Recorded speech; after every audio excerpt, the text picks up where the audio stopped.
Are you ready to uplevel your sales game? Well, here is a gift for you. It is the Mastering the Sales Conversation mini training. This training gives you my proven step-by-step approach to sales so that you can go from that overwhelmed and intimidated approach that you have to sales to feeling confident and leading a conversation so that you easily guide somebody to hiring you. You can get it right now by going to yoursalesmaven.com/mastering. This is my gift to you. Go grab it now.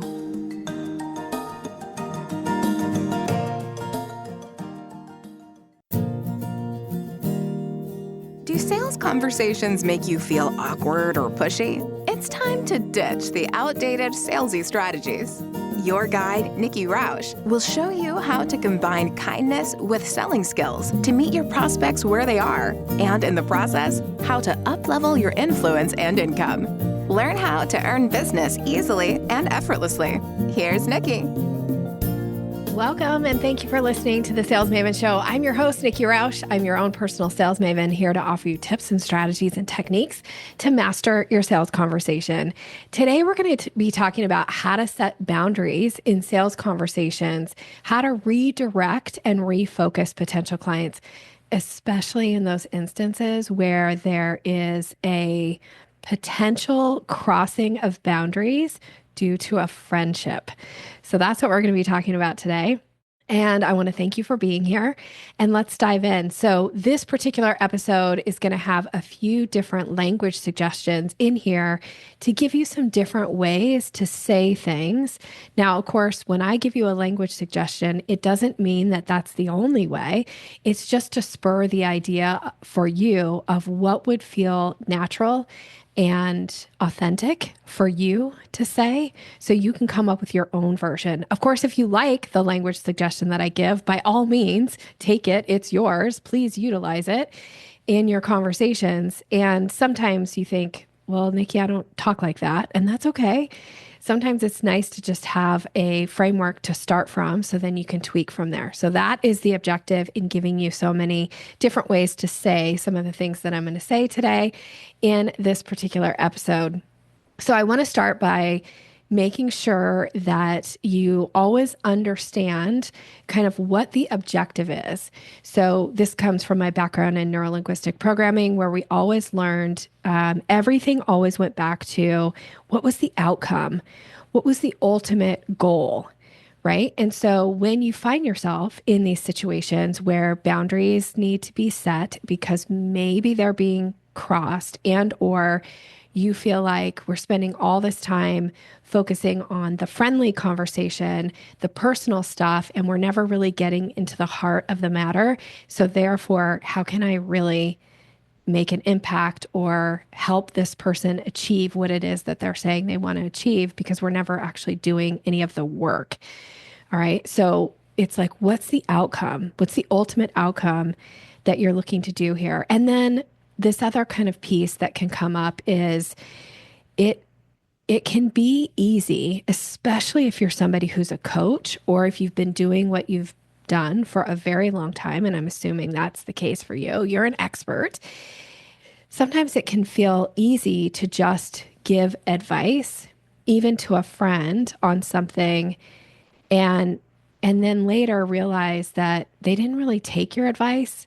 And you might be questioning, maybe they didn't take my advice because they didn't actually pay for it. A friend of mine used to always say, people who pay attention. So if you really want to help make an impact in somebody's life or business, oftentimes they do need to pay for your services or your advice in order for them to actually implement. I have learned that, oh my gosh, it's a constant lesson in my own life, because it can be easy to just give advice. I love to coach. I love to give advice to people. And maybe you do too. So we're not always actually serving the greater good when we do that and don't actually allow people to become paying clients so that they will actually take action, do something, and get results. So this particular episode came from a coaching call that a client had asked me specifically about a situation where she had somebody where they had a friendship first. Then this person became in need of the services that my client offers, but she was having a really hard time kind of moving it from this like friendly, like just wanting to help and be supportive to actually getting to the place where this was going to be a paid client. And and again, you might find yourself in these situations. I know I have as well. One thing I did years ago was I put in place these spotlight coaching sessions. They're 15-minute, really intense. Like we do a lot in 15 minutes. I can actually do quite a bit for people as far as like giving them suggestions, writing scripts, helping them kind of figure out their offer. Like I can do a lot in 15 minutes. And the reason I put these spotlight coaching sessions into my business and started making them a paid offer was because I was so overwhelmed with so many of the women that I was networking. This was back when I was doing a ton of networking as I was building my business. I had become very friendly with them, and they would do this thing like, "Hey, can I just pick your brain? Hey, Nikki, can you just help me with this one little thing?" And I think one week I had counted and there were like it was like 9 people had asked me that week for like, can I just have a little bit of time? Can you just help me with this one thing? But it was just sucking up so much of my time and days that it was over. I was overwhelmed and feeling like I'm not actually doing anything to move my business forward. I'm just helping all these people for free. And it felt out of alignment. And that may be the case for you. So sometimes just having like a really simple offer, because as soon as I put in the spotlight coaching sessions where I would say yes, and that's something that would qualify for a spotlight coaching session, here's the link if you want to book it. And when they would go to book it, they would have to pay up front. I went from getting like 9 requests a week to having like 1, because 8 of those people had no intention on ever paying me any money. And so all of a sudden they were willing to figure it out themselves and or go find somebody else to ask. And which was a win-win, hopefully for them, but also for me, because it just wasn't a time suck anymore. So again, if you find yourself in these situations, which I suspect you probably have, it's learning to have some language to set some boundaries. And you'll know when it doesn't feel good to you, right? Like, I'm not saying don't ever give advice to your friends when they ask for it, or don't ever help people from a place of being generous. That's not the intent here. It's more around where you feel like by helping them, you're actually not helping them. Like they're not taking action. They're not moving forward. Therefore, they need to pay, and or you start to feel a little bit of a resentment, or it starts to feel like, I feel like I'm being kind of taken advantage of in some way. That is when you're going to bring these situations and this language that I'm going to give you into the conversation. So one is when you find yourself in that situation where somebody wants to take up a lot of the time that you have scheduled. Like, let's say you scheduled a consultation call, or maybe even a paid call. Maybe they have paid you for your time and they're spending the beginning of that call wanting to just like catch up personally, but you don't really have that much time in your schedule, right? Like, if we spend 20 minutes catching up, that's going to run me 20 minutes into the next hour if I'm still giving them the full amount of time they paid for. Or if I have a consultation call scheduled with this person and we're scheduled to chat for 30 minutes and they want to spend 20 minutes like doing a friendly catch up, that only gives us 10 minutes before you have to move on to the next part of your day or your calendar to actually do the consult. And that's not enough time. So here's my first language suggestion. You could say, I'd love to make sure that we have time to dive into like what we had planned to go through today. So either the consultation or your strategy session or whatever it was that they, had kind of initiated this call from. So let's focus on that right now so I can support your goals. Like, it's just a simple, like, I'd love to make sure we have time to dive into whatever it is we're supposed to do today, insert it there. And so that we focus on how I can best support you in reaching your goals. And then you just redirect the conversation. So this is a nice way of establishing boundaries, but at the same time, sending the message of like, we're here to work, or this time is limited, right? That can come up. Now, here's another way is this can sometimes happen too, is especially when it's somebody where you've got this friendship, so you know maybe about their family, or you know about their friends or their colleagues, or you've got like some history, right? And they want to tell you story. They want to tell you the story before you can actually get into like what the point of the call is. Now, I love story, and story can be a huge time suck, right? People can like eat up all of your time telling a story. I think I've shared this on the podcast before. One time I had met this woman. Actually, we'd been introduced from we had a colleague in common, and I had asked this woman, or well, she had asked me first on a call, like, tell me a little bit about your background and kind of how you got to where you are today. And so I took about 2 minutes, I think, maybe 2.5, to explain a little bit about my background and why I was doing what I was doing. And then I said, well, how about you? I'd love to hear a little bit about your background and how you got to what you're doing. And she talked for 40 minutes.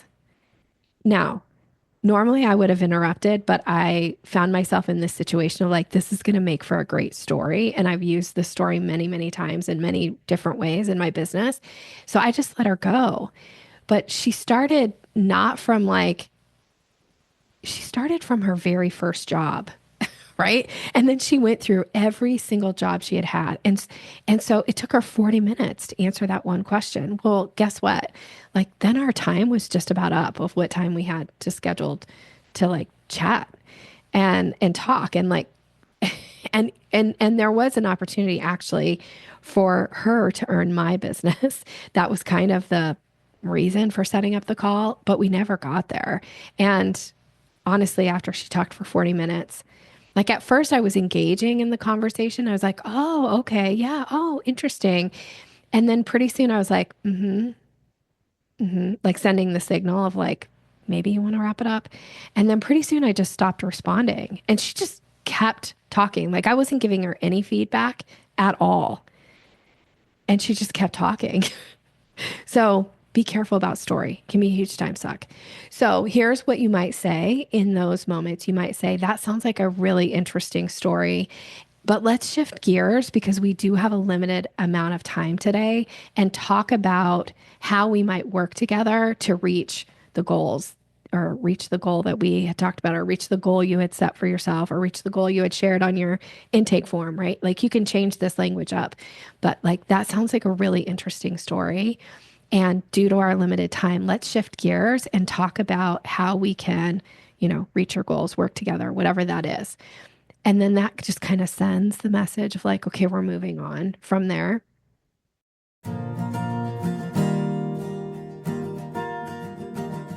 Do you know how to recognize and act on a buying signal? I have a gift that is going to teach you these 17 buying signals so that you're ready when you get them to take action and move somebody to the next part of the sales conversation. You can get this right now by going to yoursalesmaven.com/Maven. Go grab it now.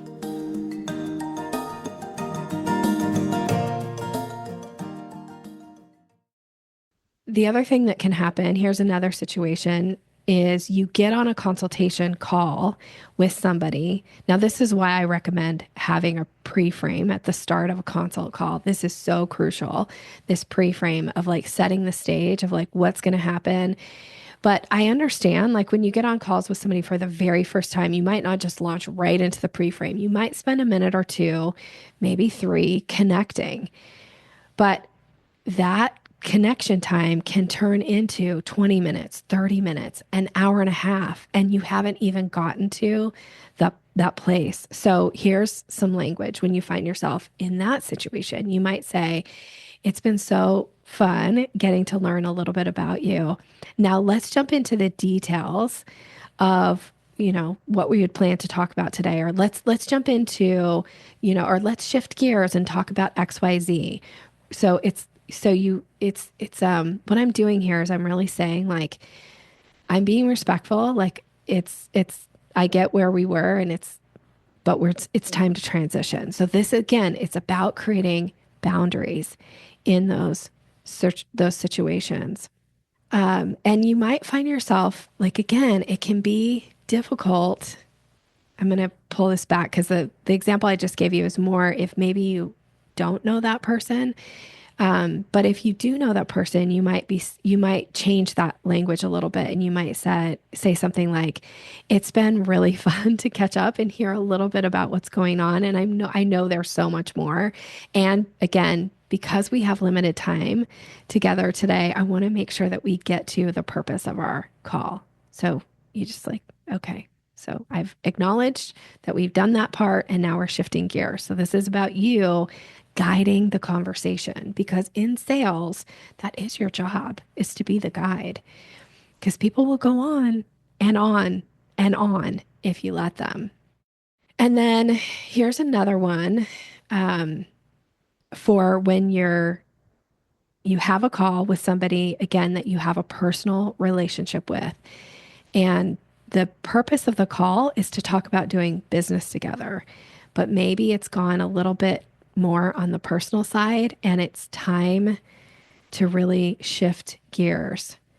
So in this instance, you can also say to that someone, I love our personal time together. It means the world to me. And because we are scheduled to chat about, business today, or we're scheduled to chat about your website or your leadership training or whatever it is, insert your thing there. Maybe we should set up another time to just have a girlfriend like catch up and then focus on, what we had planned to talk about today. So it's a nice way of saying like, I acknowledge that we have this friendship and we have this time set aside to talk about XYZ. So let's do that and set up another time where we can just like catch up. And then you can do that at the end of the call, right? Like you can say, now let's get a time on our calendars to have a catch up or have lunch or meet for coffee or whatever that is. But making sure that you're keeping your boundaries clear and that it isn't just taking up all the time that you had scheduled for these conversations that actually don't lead down that path to the person hiring you, to them being able to implement the things that you offer and make the changes in their life or their business that they want to make. So remember, it's your job to earn the business. It's your job to guide the conversation.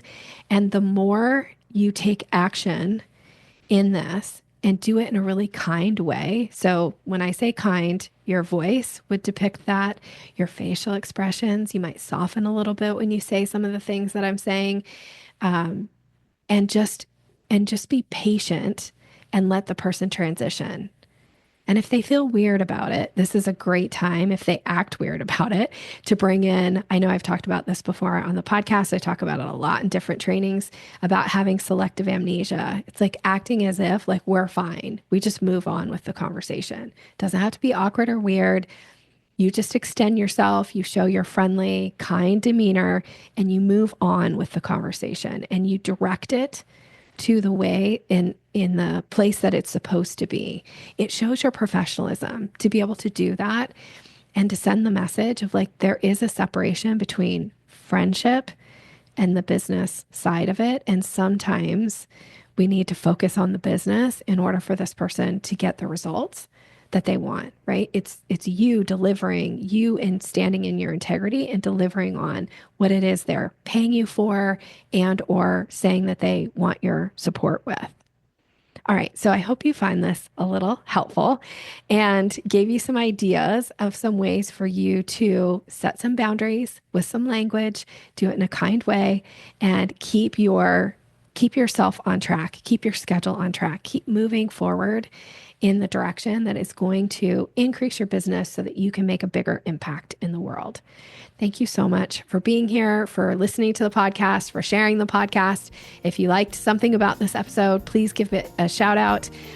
Reach out to me. Let me know what you're going to take away from this and implement. And I'm wishing you continued success in all of your sales conversations. Have a great rest of your day. Thanks for listening to Sales Maven. Visit us online at yoursalesmaven.com/maven for more resources to boost your confidence and skills.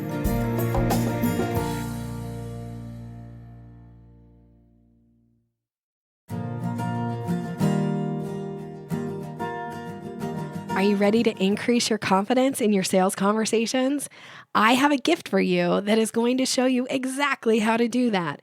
It is my Closing the Sale ebook. It's all about leveling up your confidence, giving you language to use, how to seamlessly move somebody through the sales process. And you can get it right now by going to yoursalesmaven.com/Maven. Go grab it.